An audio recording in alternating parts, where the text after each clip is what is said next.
Hi y'all, welcome back to the channel.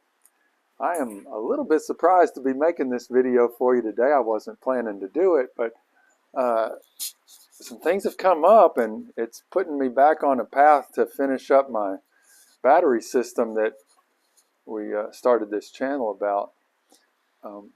Sorry about the rain noise, but it's Memorial Day in Texas. It's not a Memorial Day in Texas without rain. We've had biblical floods in the past. Not going to happen today, but you know, we'll take every little bit of rain we can get anytime, really. We can hardly get rain without it being a flood sometimes.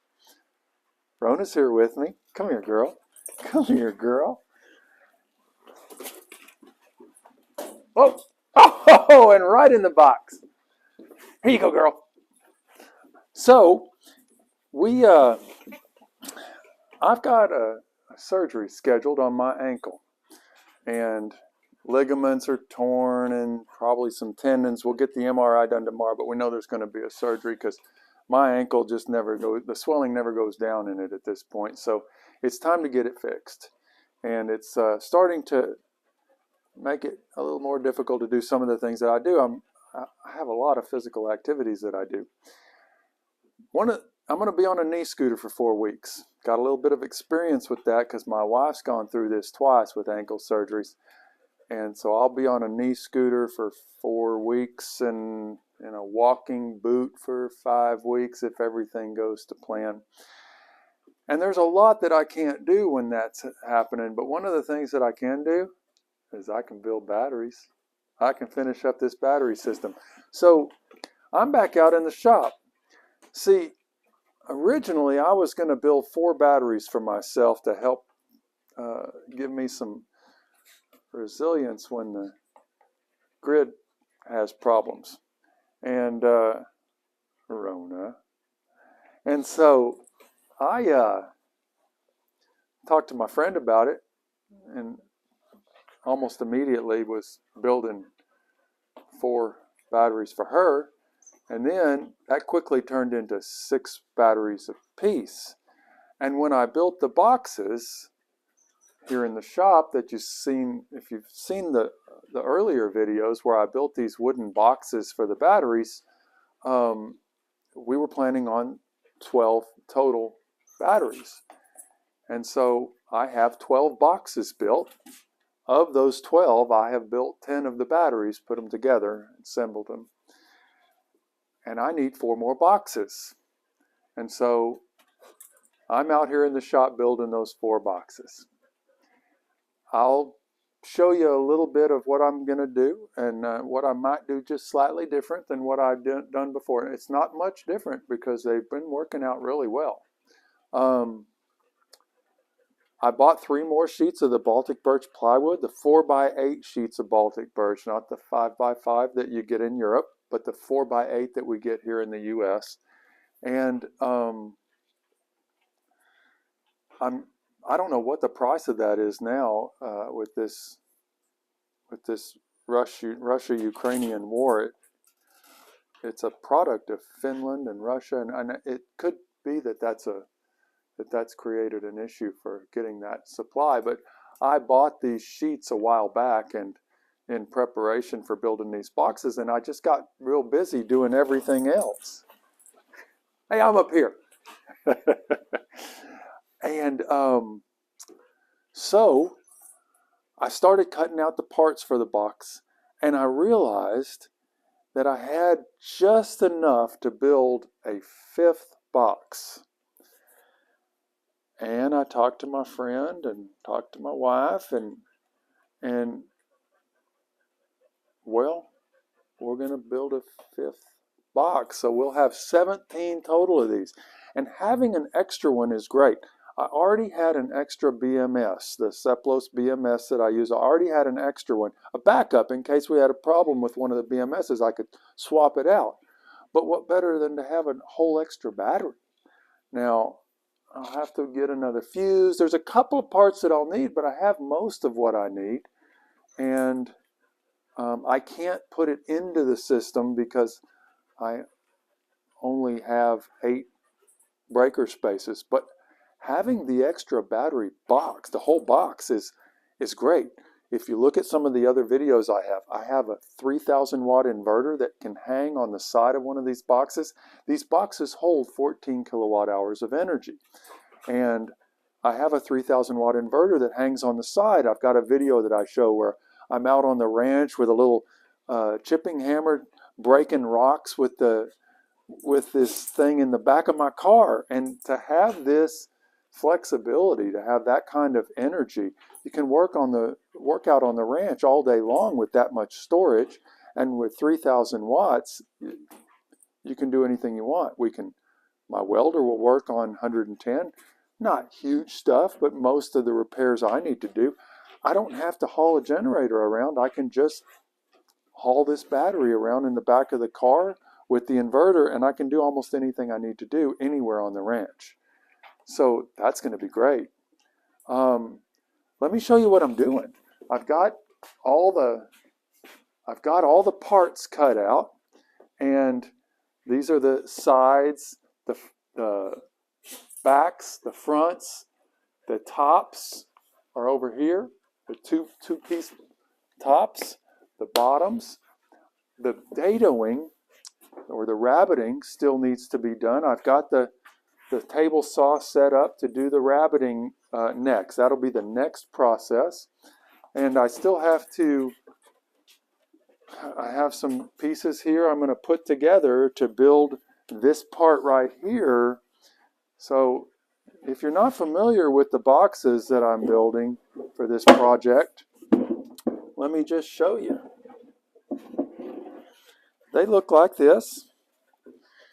The BMS mounts to these pedestals, and about the only change I'm going to make is I'm going to make these pedestals about 1/8 of an inch longer, and that'll give me just a little more room for the cabling behind the BMS to run and not be quite so packed in there. This is where I mount my display, and it's made from, I make this tube thing out of Baltic birch scraps. I make a tube and then I cut it on the saw, and when I cut it this direction, it makes the part where the Anderson connector is, and so you can disconnect this battery and roll it out.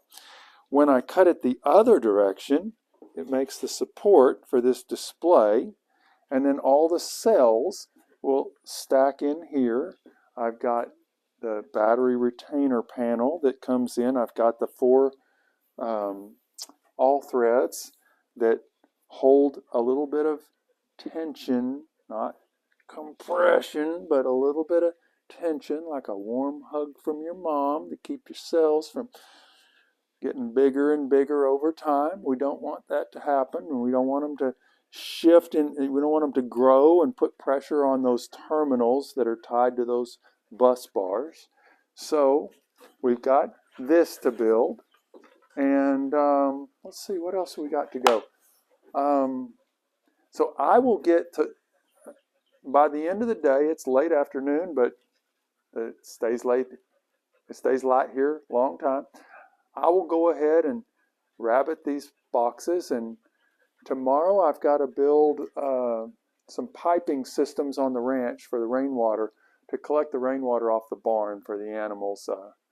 That hadn't been done yet, and so we're gonna do that and repair some broken piping that someone else put in. We'll start that process tomorrow. I've got an MRI on this ankle tomorrow too. But before that surgery, I need to get these boxes all built and finished so that when I'm laid up, I can be working, putting these batteries together, crimping cables and all that. Maybe I'll make a couple of videos. Most of that's already been videoed, so you know all about it. But I'll probably do a little update videos on how I do that. And then I'm not going to get that solar array built before the surgery. That's too bad. But I probably, when I'm on that walking boot and unable to get out and do some of the things that I can do, I can probably go ahead and get the solar shed commissioned. It's all in place. It just needs my focus. And I've been so busy working on the ranch and having a great time. Y'all, I'm having fun.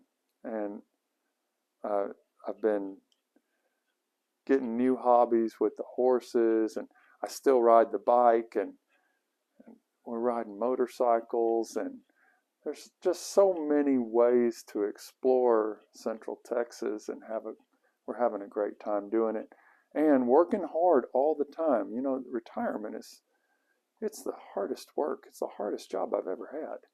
So anyway, I wanted to share with y'all what we're doing and let you know that we're back on building batteries. So, oh, and y'all, a lot of times people ask about whether or not I have a plan that I could share with them. Well, this is as close as it gets. Now, don't let this confuse you, because this is actually the layout for how the battery gets built, but it's in shorthand that probably only I understand. So this right here is my cut list. And if you were going to build this box without rabbets, this would be your dimensions.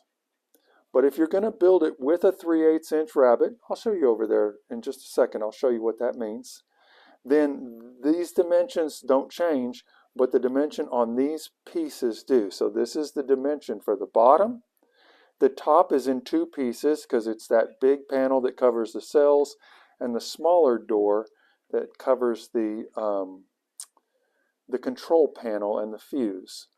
And then there's the back piece, the front piece, the two sides, and then the small piece that retains the batteries.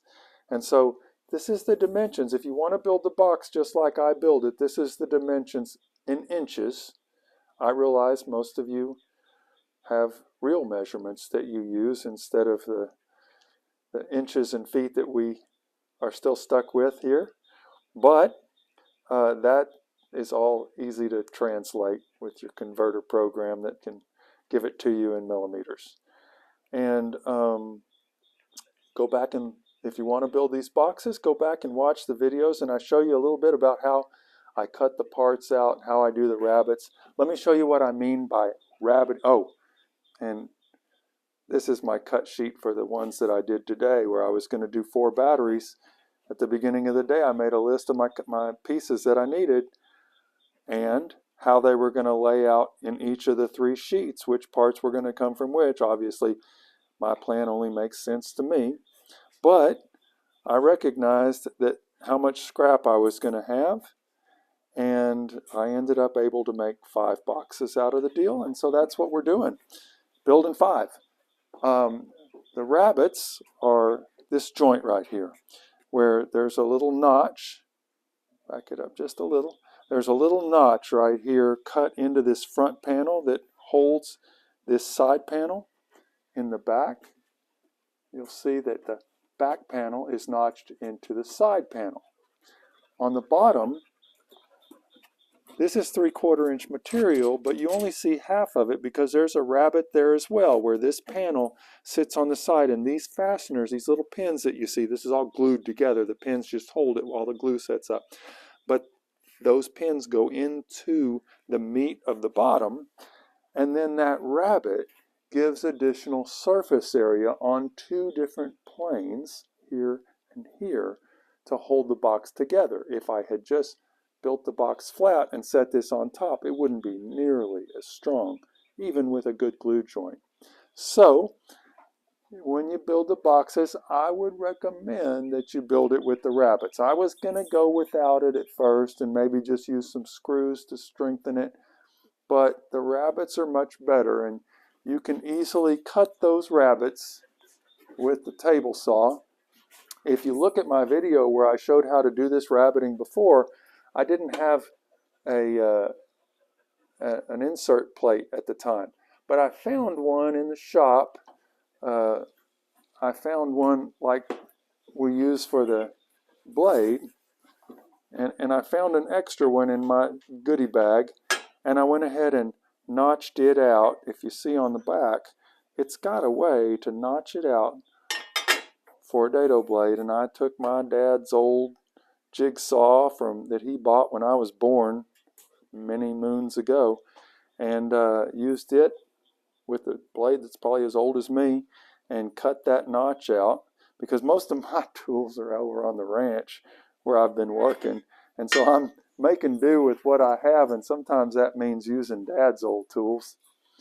So that's about it. Good to be talking to y'all. Look forward to the comments. I love interacting with y'all. Please like the video, and if you haven't subscribed to the channel, just go ahead and click that button and subscribe. You don't have to watch every video, or hopefully it won't bother you to be notified that there's another one out. You won't get that notification very often lately because I haven't been making a lot, but looks like I'm back at it. Thank you for watching this one all the way to the end. Hope you have a good day. Bye-bye.